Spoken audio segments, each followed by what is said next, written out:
is Nick Douglas, Adventures of a Sailor Girl, after day 3 of qualifying here at the World Match Racing Tour. Stena Match Cup Sweden. Ian Williams, a great day again for GAC Pindar.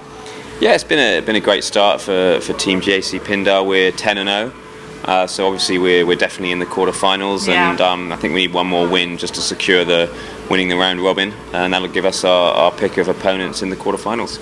And that's always a big advantage for those who don't necessarily follow match racing all the time. Once you get through to quarters, you guys start to really ramp things up, and it does get a little bit interesting. How do you go about choosing an opponent? Because I think we can almost think about that now.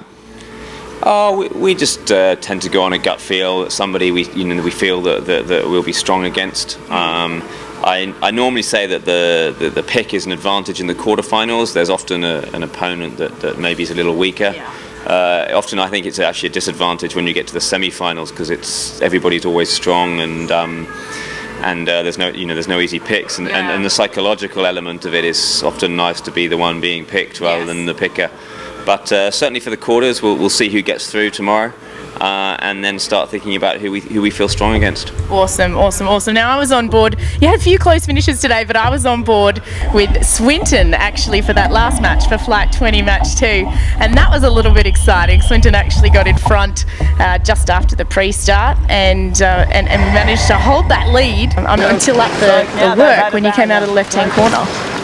Yeah, it was the first time I think that we've really been behind actually this week, other than ones where the other teams had a penalty. So we had a bit of work to do. Keith had a pretty good lead at one point, but it's so fickle out there, and we just sort of said we just need to ignore him, sail our shifts, get as close as we can, and see what happens. And it came good for us out of the left at the top. Very good for us.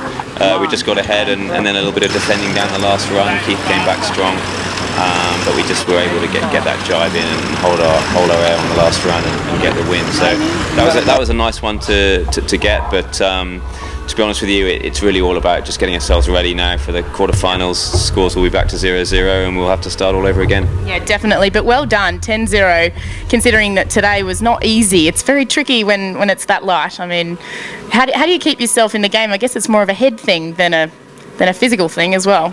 Yeah, well, I think being 9-0 before the race actually helps us, because it's not so important whether we win or not, and we were behind, but we were able to stay pretty loose and roll with the punches, and in honesty get a little bit of luck to get the win. But either way, as I say, it's really all about preparation for the quarterfinals now. And with all the racing that's going on, I think we've got 20 flights down so far. It's really nice to see that you've got your family here to go home to, Ian.